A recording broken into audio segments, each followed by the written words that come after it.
Susan, it's such a pleasure, and with much curiosity, I want to invite you to share your work with us. Thank you. I'll stop sharing and you can share from where you are. Thank you. Thank you so much, Emmanuel, and thank you all for being here. I'm Susan McLucas in Somerville, Massachusetts, and I am the president of Healthy Tomorrow, and I'm one of the founding members of Sini Sanuma, our partner group in Mali. I also run the bicycle riding school. I grew up in a Christian home. My mother was a wonderful, caring, loving woman. And my favorite hymn was, "In Christ there is no East and West." I thought about people all over the world, although I didn't know much about them. But I worried about bugs drowning in the swimming pool, and I always wanted to do the right thing, and I wanted to make a difference. When I got a little older, all the anti-war movements, starting with the Vietnam War, the anti-nuclear power movement, and I tried to shut down the CIA, although I didn't manage to do that. And I also worried about female genital mutilation, or FGM, the practice of cutting a girl's genitals to make sure she's well behaved. In 1996, my mother died, and I realized that I could spend a year or two without working. And I thought, what shall I do? And I decided I would see what I could do to help stop FGM. Everybody told me, don't go over there, whatever you do. Just find a group you trust and send them money if you want. But I thought I really wanted to go over. And I thought I would know better what to do if I were over there. And I found a group that said I could come. I told them, I'll do anything. I'll lick and stamp lots of envelopes or whatever you need. Later, I found out they don't really use mail over there. But anyhow, they invited me. And in 1997, I went over to Mali for the first time to see what I could do. So this is the story of my involvement with the people and culture of Mali. Before I left, I found a host family to live with, and it was a really wonderful experience being there.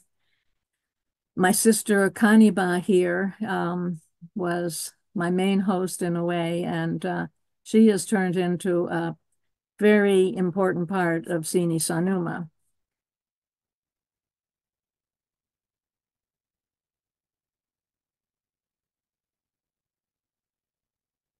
When I got to the Center Joliba, they had me making abstracts for the books in their library that had to do with women. And so I tried to do this, but I found I was falling asleep in the 100-degree heat every afternoon at 2 o'clock. And so I thought, what can I do that will be more inspiring? And I asked if I could make a poster, and they said, sure, that sounds fine. So I found a local artist, and we decided on words together, and then included 12 other groups that we put on the poster. As I was leaving, so we came up with this poster on the left here, and just as I was leaving Mali, I asked the UN Population Fund and UNICEF if they'd give money to make copies, and the UN Population Fund said, sure, we'll give you $400. And UNICEF said, well, we'll give you much more than $400, but we want to change the picture. I had never been too happy with the mouth of the girl, but I otherwise thought it was pretty good. But in any case, so this is what they came up with. And I was kind of disappointed. It seems like the exciser is so sweet, and the girl is a little sad, but she's not terrorized. But in any case, 4,000 copies of this went up around Mali. I was traveling in the north of the country once and saw the poster on the in a hospital there. So it did get around. I never agreed that the poster was too violent, but I did not like the face of the girl. And so we were, about 10 years later, I asked my current partners what they thought of the poster. Everybody liked it. And we got our current funders, then Respect, a Belgian group, to agree to make copies. And just as we were about to make the copies, the assistant of the group said that she didn't like the face of the girl. And I said, you know, I never did either. And so I put things on hold. So I knew an artist in the States and I got her to make us a new face. And so before we made the extra 3,000 copies or whatever, we made it this version. So we used it as a billboard as well. This is 10 years later. I'm just keeping the poster part together here. But this is to show the evolution of the poster. I like the poster, but many people don't read in Mali. And besides, it was done. I started to think about using music in the struggle. Maybe I'd produce a concert. I asked the director of the Center Joliba if I could, and he said if I worked with people who were used to putting on concerts, that would be fine. So I started rounding up musicians. This is one guy in my host family and a neighbor. We were just having fun in the evening and starting to throw around some ideas. One day I went to work and people said I should go talk to the director. He was livid with me. I had met a French journalism student and helped her write an article about the movement against FGM, which I was really happy about. Then she got interested in me. And even though I told her she shouldn't, I finally agreed and she did a profile of me. The director held it up to me and shouted, "Suzanne, Suzanne, you claim you want to work in the background supporting local efforts, but the first chance you get, you jump into the spotlight." There was no more working at the Center Joliba for me. I spent a month biking around Bamako looking for a group that would let me have a corner of a desk to work at. I finally was introduced to a man by one of my old Center Joliba contacts who had a nonprofit but had never gotten a grant, and he wanted to work with me. This is our committee at the National School of Art, where we were allowed to hold our meetings. We had this guy with an NGO looking for a project, 2 music producers, a musician, and a professor of music. One by one, we recruited some of the biggest Malian stars to sing for us. The concert idea became an album. I had to ask Kandia Kweate on the left in white to sing for us for over a year, but she finally agreed.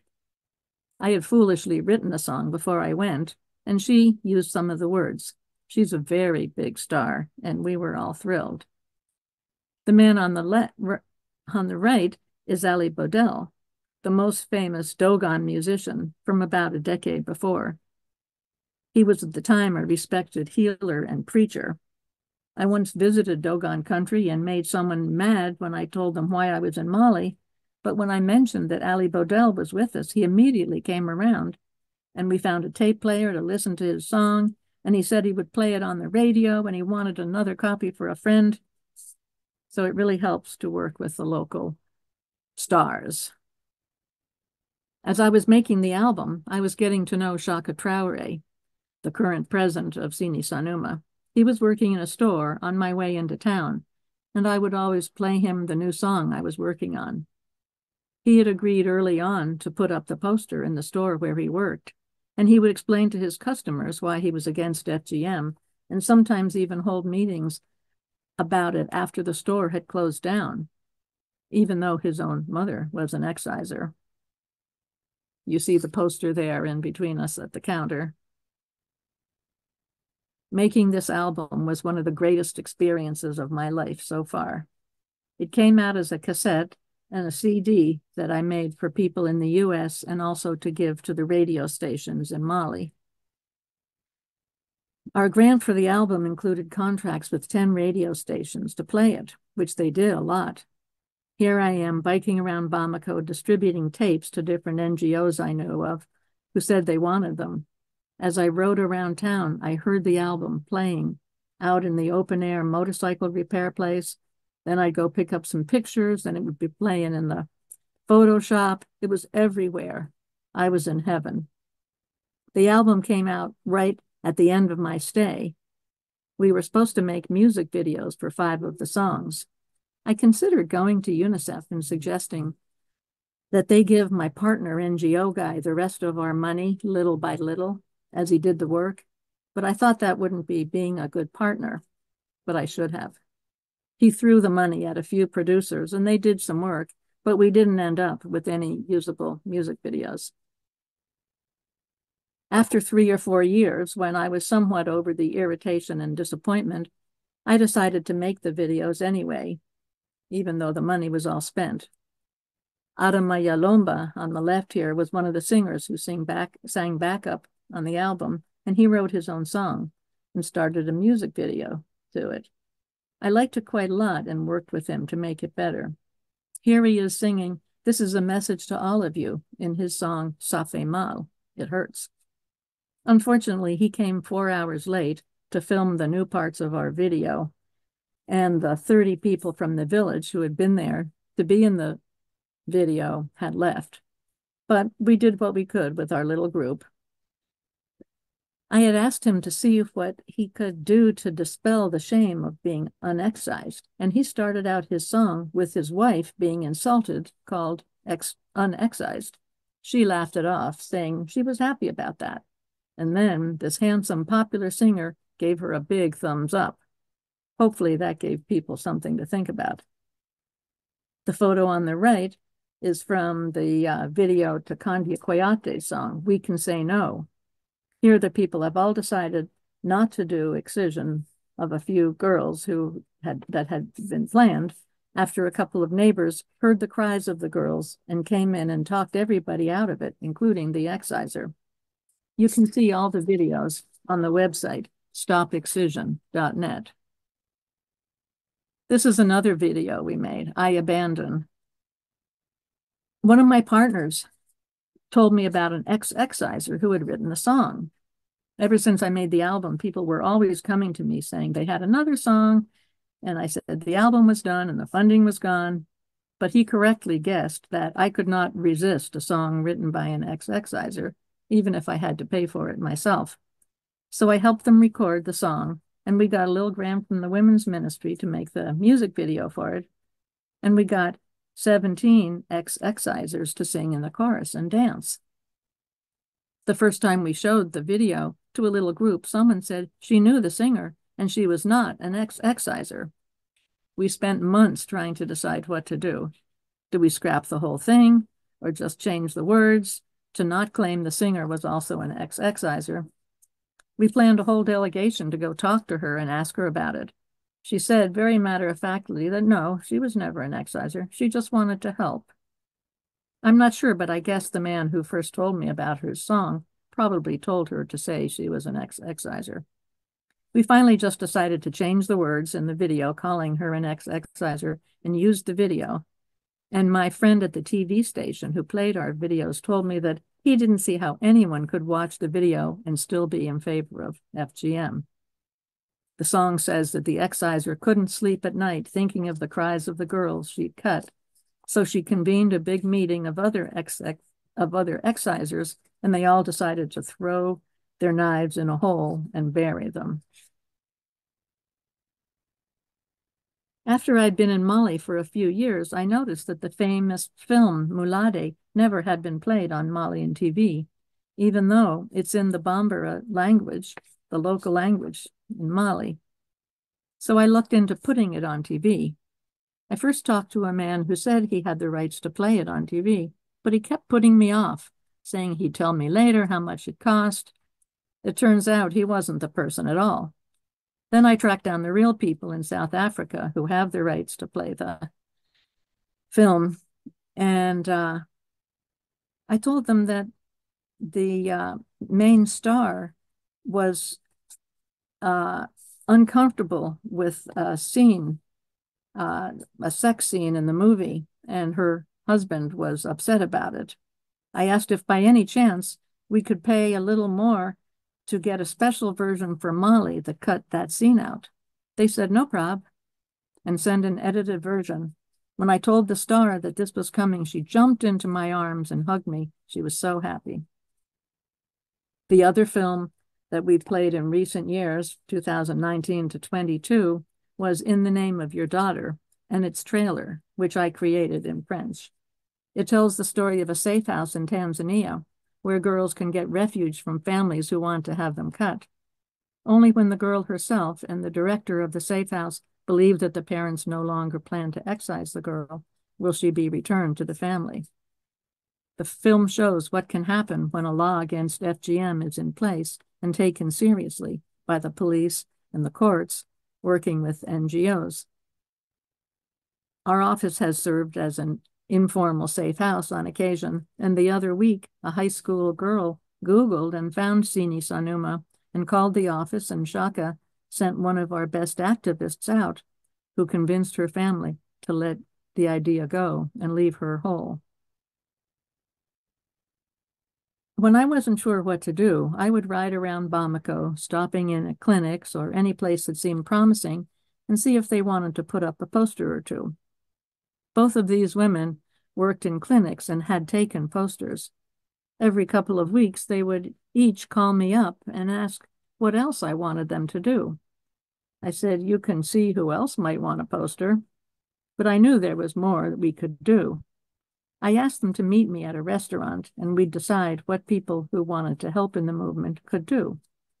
The result of that conversation was the Pledge Against Excision, a promise people could sign to never have a daughter cut. The next time I went to a national committee meeting at the women's ministry, I brought up the idea, and 25 groups said they'd like to be part of it. It seemed pretty exciting. We had a lot of people gathering signatures, some from the groups who had said they wanted to help, but more from individuals we knew. In any case, it was working. Many people had to be shown how to hold the pen to sign, and most of the names and other info were filled in by the signature taker. But we were getting a lot of people signing, which meant a lot of people were talking about FGM. Imagine my surprise when at the next meeting of the National Committee, the director of the FGM office at the ministry said to the group that she didn't think the pledge was a good idea. Signing is not a Malian tradition, and she didn't want it to go ahead. So that started months of discussion. Some people said she had no right to say that, and it wasn't her decision. Some thought we should listen to her and drop it. When I left that time, everything was up in the air. We had no base of operations. I certainly wasn't going to give the guy who had dropped the ball on the music videos another project to take credit for. We talked to lots of groups. The National Social Action Office offered to do it there. But when they heard that the woman at the women's ministry didn't like it, they retracted their offer. Finally, Shaka and another member of our group, Togo, created Sini Sanuma as a place to house the Pledge Against Excision. When I saw the women's ministry woman on my next trip, she said, I thought I told you not to do the pledge. I said, it really seems to be working, and we have a lot of partners involved in it, and so we thought it was best to go on with it. We now have over 80,000 signatures, and we've turned them into the government twice, in 2007 and 2015. But we still have no law against FGM in Mali. But our president, Shaka Traore, is in touch with the head of the Law Commission at the coup government, and he has some hope that they will take up the matter soon. Time will tell. Here they are in 2015, turning in 60,000 signatures to the legislature. Shaka is right behind the box of signatures, and to his right is Madame Sidibé, another leader in the anti-FGM movement and head of a group called UMSOPT. Here is the executive committee of Sini Sanuma. In 2009, my last year there, and in 2018. In the earlier picture, Kaniba is to the left of me. She's one of our most active volunteers these days from my host family. To the right of me is Samu Kone, the founder of the Club of Whole Women, a group of unexcised girls who didn't mind talking about it proudly, even on the radio. In front of him is Shaka, our president, and beside him is Musa Dumbia, our longtime treasurer. We're in front of our office at the time. And the other picture is more recent, in front of their office in 2018. Around 2005, the man in this picture, Togo, one of the people who founded Sini Sanuma, told us that he had heard that there would be a big FGM ceremony in his village, Musala. We decided to mobilize. My Malian partners went there for a few meetings. At one of these meetings, they took me along. People were late in arriving, and I couldn't stand making people who were there on time wait. So I asked if I could sing my song, Leave Her Alone, in Bambara, which I had learned syllable by syllable. They said, sure, and introduced me. I sang it, and everyone was amazed that I could. From then on, singing and dancing became part of our routine, and it made our visits fun. One of the village chiefs said that his people said, here come the people who dance with us. Finally, my Malian partners convinced everyone to call off the planned excision and to stop doing FGM in their village. Here we are at the ceremony in Musala, where they declared their resolve to no more excise their girls. The two women with papers are ex-excisers holding their certificates of honor that we award women who stop this work. They say, the blessings of all the women and girls are upon you for putting the interests of others at the same level as your own. This was our first village to stop FGM with our encouragement. Now we have 17, and on April 27th, 3 more villages will join the group. We usually have dancing as part of the ceremony. Here we are in Soba, the last village to stop FGM while I was there. And on the right is the ceremony at Ngolobugu in 2018. We always make sure to have at least radio coverage and try to have our ceremonies on the TV news when we can afford it. Here is our ceremony in Koyambugu in September of 2023. At the right, you see the crowd gathered for the occasion. In the middle is the president of Young People explaining why he wanted his village to go anti-FGM. And at the left is one of the recent women who stopped excising. She is saying how happy she is to no longer be hurting anyone with her work. We do quite a lot of work with excisers. Here is one that Fanta Keita, one of our best people, convinced to stop in 2022. Here she is signing the pledge against excision with her certificate of honor, with Fanta, and with her new work, selling cooking supplies. Aside from what Sini Sanuma does with us, Healthy Tomorrow, they do other projects for big funders sometimes, like UNICEF, the UN Development Fund, and the World Bank. This is one of those projects where they're training these women in income-generating activities. In the course of our public meetings, we often meet women who are suffering severe effects of their FGM. Here are a few women we treated in 2020. We have treated 6 women and girls in the last year through Kaniba's work. About 4 years ago, we got to thinking that we'd been using the same image of the terrorized girl for quite a while, and we designed this new one.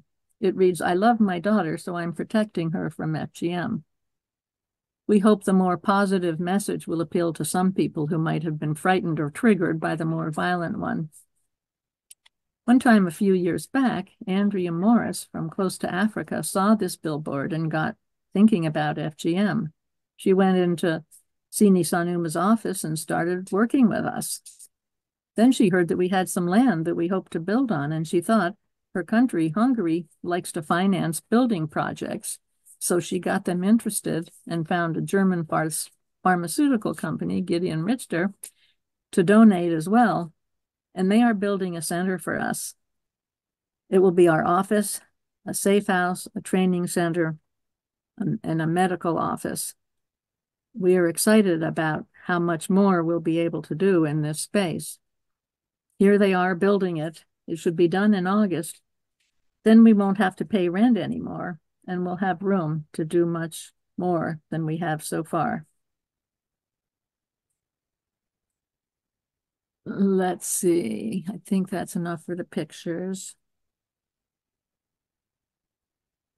So here are some things that I'm happy about. Our 83,000 signatures on the Pledge Against Excision that we've collected. Our 17 villages that have stopped doing FGM. The 155 excisers that have stopped excising. We've had 5 billboards up for 15 years in Bamako and Sikasso. Our songs and music videos go out over the airwaves on a regular basis. And thousands of people have attended our meetings against FGM. Here's what I want to have happen. I want to see a law passed against FGM in Mali. Mali is one of the last countries that doesn't have a law so far, in spite of our best efforts. I want to see our new center working, where we'll be able to house girls and women fleeing abusive relationships or fleeing being cut, and treat medical problems and psychological problems. And I want to see an end to FGM. So what keeps me going?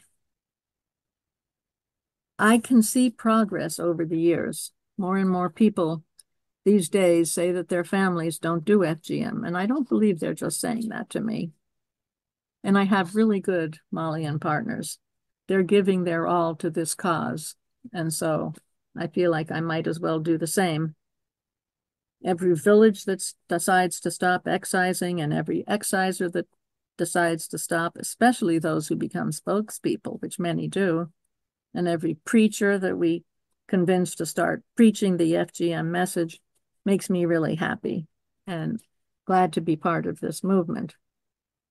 When our songs and music videos come out on the airwaves, I think a number of the people listening to these must be deciding that we're right.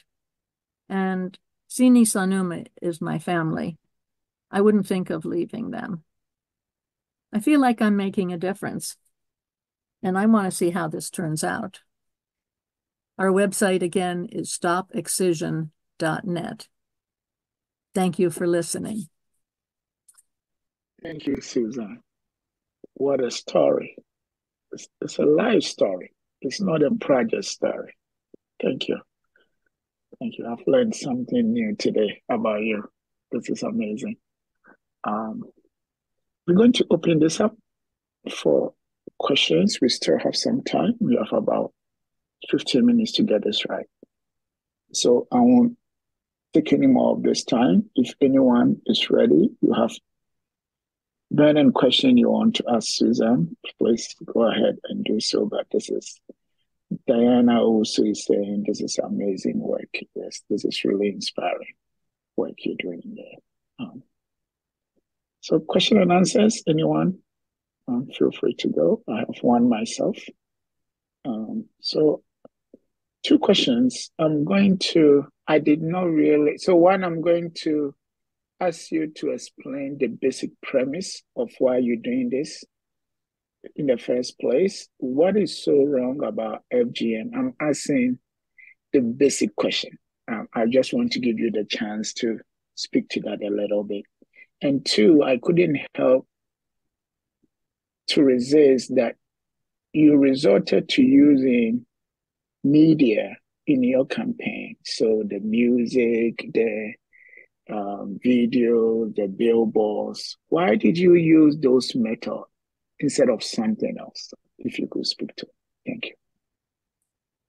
Well, we like in-person meetings and we do a whole lot of them, but you can reach a lot more people through the media, thousands at a time, and as far as TV is concerned, millions at a time. Although it's not as they both have their good points. But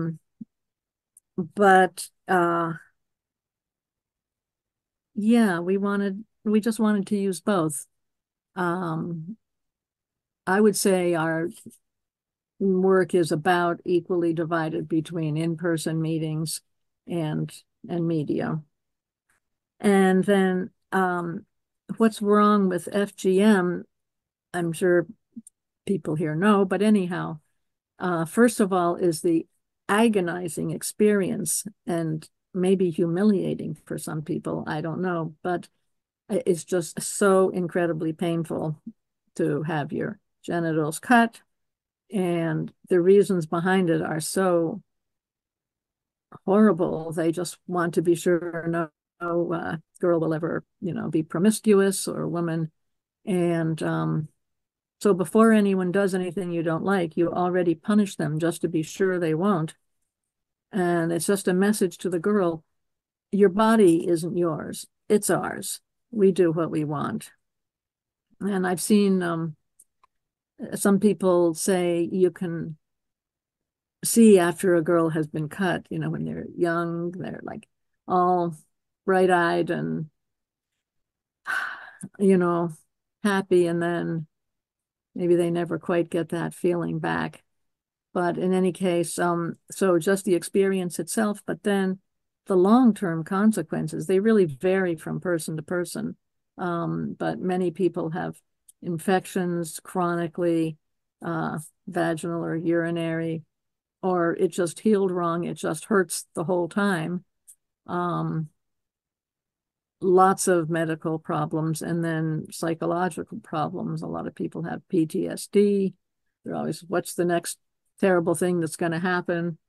And then in childbirth, it makes what is already practically impossible into sometimes impossible. And one of the 6 women that we treated recently was trying to have kids. She had twins, and she just couldn't open up. She had to go to a hospital, and they helped her get them out by cutting her. And if no one had taken her to the hospital, she could easily have died.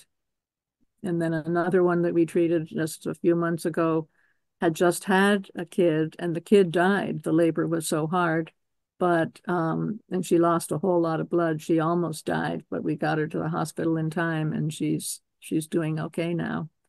But why make a difficult situation worse? And so, yeah, that's a little nutshell of what I don't like about FGM. Thank you. I saw a hand up. Is that Ruth? Yes, it was me. Thank you, Susan, for sharing and for what you're doing. For me, female genital mutilation is an emotional topic for me. And I personally feel that it's a public health issue that needs to be addressed. Mm-hmm. So I just want to say thank you. However, I wanted to ask that, have you thought of expanding to other countries? Because from some research that I did, because actually this topic was one topic I had wanted to deal with in school, but I gave up on it because of the data collection and things like that. Mm-hmm. But then I found out that even right here in America, it is going on. There is some. I was part of the movement to get our Massachusetts law passed. I have to do it state by state here, which is really too bad. But I have the same answer that the other guy who Emmanuel asked if he was going to expand. My project is in Mali. We're just, holding on by our fingernails. And I'm doing all I can to help that project. And, if someone gave me lots of money, maybe I would try to expand and start over in another place. But we're just, we're a little project, although we are one of the main players in the movement in Mali. Thanks for thinking that we might be able to do that.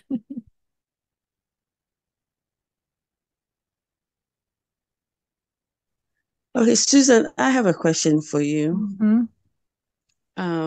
Yeah, as everyone said, this is very impressive, and your dedication and not giving up just says it all for your personal mission. And I guess it's your calling, your Christian calling ministry on you, because you've had so much challenges that any other person would have given up. So we applaud you for it and thank you for the work. But since you were explaining to Emmanuel, as Emmanuel asked, about what you found so wrong to it, and you've pointed it out so clearly about the health-related issues and the psychological impact part of it. What is the alternative? Because sometimes African customs are primitive in the sense that during the time that they had, because it's passed on from ancestors to ancestors, generation to generation, without anyone sitting down to question the why. And it's just a custom and tradition. And even as things have modernized, it's time for them to reflect and see what is the alternative. Your main point was the fact that their main end goal was to stop female promiscuity. So in that regard, when you solve this problem, what is the alternative fix to make sure these girls do not? Because some African countries that didn't have these customs or practices or have put a stop because of lack of education, then they go into another problem with the men, older men abusing these young women, that there's a rise of AIDS. I think Botswana had that issue, South Africa, before they were able to control it. So what do you think is the alternative? What's the effect after this is solved, that men don't abuse the women? That even in Ghana as one of the most modernized African countries and very highly educated population, we are having issues that young girls are getting into this sort of lifestyle just to live beyond their means, and their men are taking advantage. One man will have 10 young girls serving him or paying their bills, so he sexually abuses them. And some women allow it just as a way for them to pay their household bills and to also sustain their lifestyle. Some of them want to travel and come on holidays abroad, even educated college girls. So what do we do? What is the fix? If the alternative? If the goal is to keep girls and women from being promiscuous, I think education is the only way. And also, it's not the very end of the world if some people sleep around a little bit. People can argue for their values and do their best to, get people to behave the way they want to. But all the men in Mali are sleeping around quite a bit. And being excised doesn't really prevent promiscuity. It just means that the girls and women have a lot more likely to have pain associated with their sex. So I think we need to think about girls and women's empowerment and let them decide what lifestyle they want. Most people around the world are not excised, and most of them are, faithful to a person. Some decide, I don't believe in that, and they have multiple partners. there's all kinds of things, but it doesn't seem like torturing all of the girls is a good way to keep them from being promiscuous. I don't know if I answered your question. I guess you have. It's a tricky business. Yeah, I guess, I mean, we have to tackle is the education aspect and the poverty, because if women have, are able to take care of themselves financially, then they wouldn't fall into some of these issues, promiscuity. Most of the prostitutes in Mali are excised, and it doesn't keep them from being prostitutes. Probably just makes it harder for them. Yeah. Thank you. I had are there more questions? That's a good question. Yeah, go ahead. So that was really a good question there. It helped us to think deeper about the work we're doing, right? What levers are we shifting? What is the consequence? And at the end of the day, what's the big picture here? What are we trying to address? And how do we keep society as a whole? So, Diana, thank you for that question. And again, sometimes there's no a solution to this. This is society. This is who we are. But we're trying to do the best as we can. I'm looking at time here. We are very close to 10:30. I will allow one more question before we wrap up, if there's one. If nobody has a question on the top of their minds, there was one story I was sort of wanting to put in, but I didn't because of time. Are there questions from the group, do you think? Please go ahead and share your story, and then we'll use that to wrap this up. When we were making the album, we had 8 songs against FGM and 4 songs about general women's rights. And one of them was had a long list of famous and admirable women. And among those women that were lifted up was Tapama Genepo. And she is known for being the village chief's daughter, very beautiful, wonderful daughter, who gave herself to be built in between the walls of the mosque as it was being built in Jenne. And she just stayed there and starved to death, and that was her sacrifice. And when I found out who she was, I tried to get the singer to take him out of the song, and he said, she's a wonderful example. And I talked to all my Malian partners, and nobody would back me up on this. Everybody thought she was a example. And so I just backed down. I said, if everybody here thinks Tapama Genepo is an example, who am I? But I almost wish I hadn't. I wish I said, look, I'm paying you. You never would have been writing this song if I hadn't offered you the money for it. Take Tapama Genepo out of there. But it was a very murky question. All right. So I see Jane's hands up. Jane, forgive me. I will not be able to take any more time from our members here. But if you want to put it in the chat, maybe I can get Susan to respond to that for you later. Yeah, please.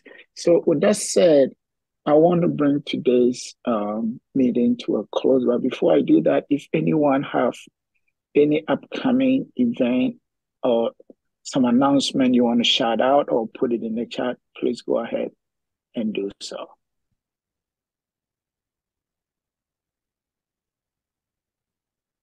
Okay.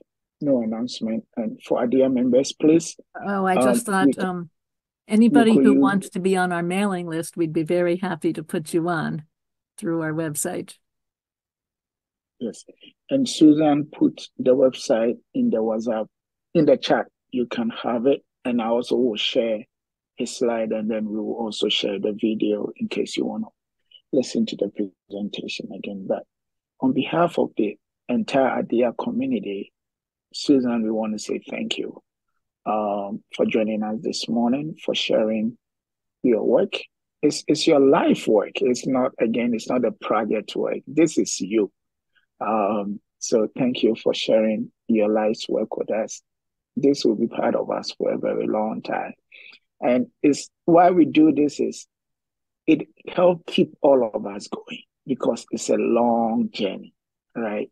We come here every month to inspire ourselves, to charge ourselves to keep going. So with that said, I want to say thank you for joining us and thank you, everyone. Keep up with the good work you're doing. One step at a time, we're making the world a little bit more better for the people we are serving. And I want to end with a quote, which I don't know the author. I found this somewhere. He said, those who have found peace should rededicate themselves to the peace of others.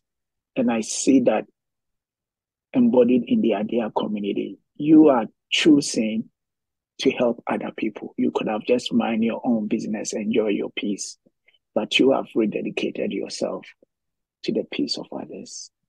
And I'm grateful for all of you. Enjoy the rest of your day. And those in Massachusetts, your long weekend. Thank you, everyone. Thank Thank you all.